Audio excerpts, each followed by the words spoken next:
I'm Jack Wadsworth, and I portrayed He-Man, Master of the Universe, in the Masters of the Universe Power Tour that ran for about 14 months in 1987, and a little bit into 88, I think it was.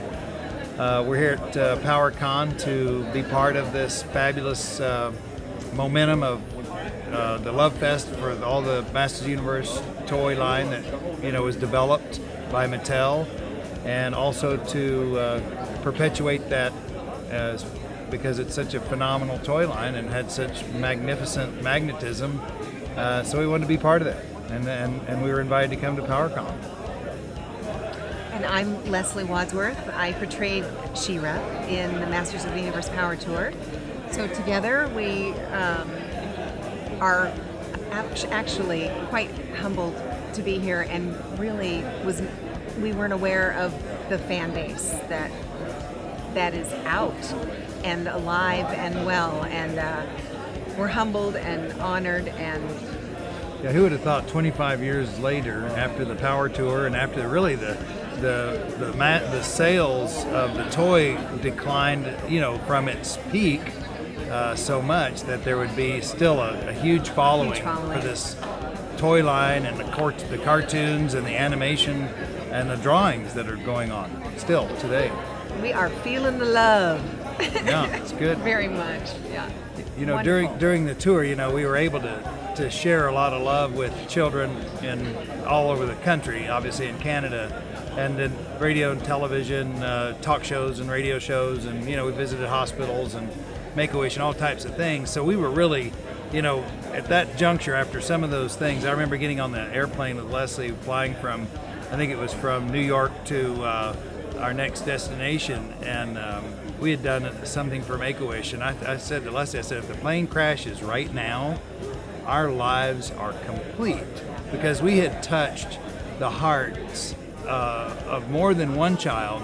But I tell you, there was one child that we saw that was in an isolation chamber that had been bone marrow transplant and had radiation, and this girl was 12 years old, and I tell you, her body, she looked 6.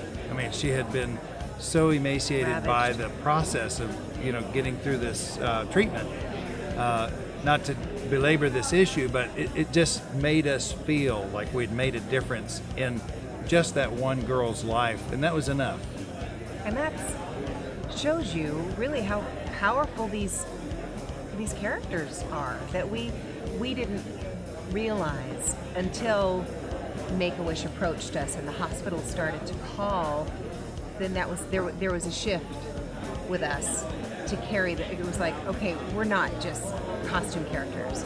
This is something completely different. So we'd put our costumes on, obviously, and we'd go, and especially to these children that were very seriously ill, and we'd be in character for them. We wouldn't put on any voice mannerisms other than our own voices. But when you're in costume and you're carrying a sword, and the children see you walking through the hospitals or whatever it is, you are that character, and it's for them, a big goosebump, to see He-Man and She-Ra, and for us it was equal. We felt the same goosebump. I mean, they're giving it to us, so, through their eyes. I mean, they're just reflecting what they see, and it's like. So the show had its own power, and then the characters had separate power outside of the show, where we, right, could make a difference, and outside of just entertaining someone. Right, and to come full circle, our precious daughter suffered a very serious illness in 2006, and Make-A-Wish approached us. Yeah. So we're able to give back, it was just kind of serendipitous. So they gave back to us. They gave back. We gave to them, they gave back to us. Right. So it was just like, oh my gosh, yes. So.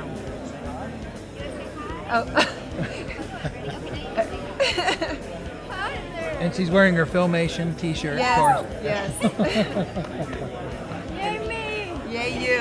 And that is she's our hero right there. She's my little buddy.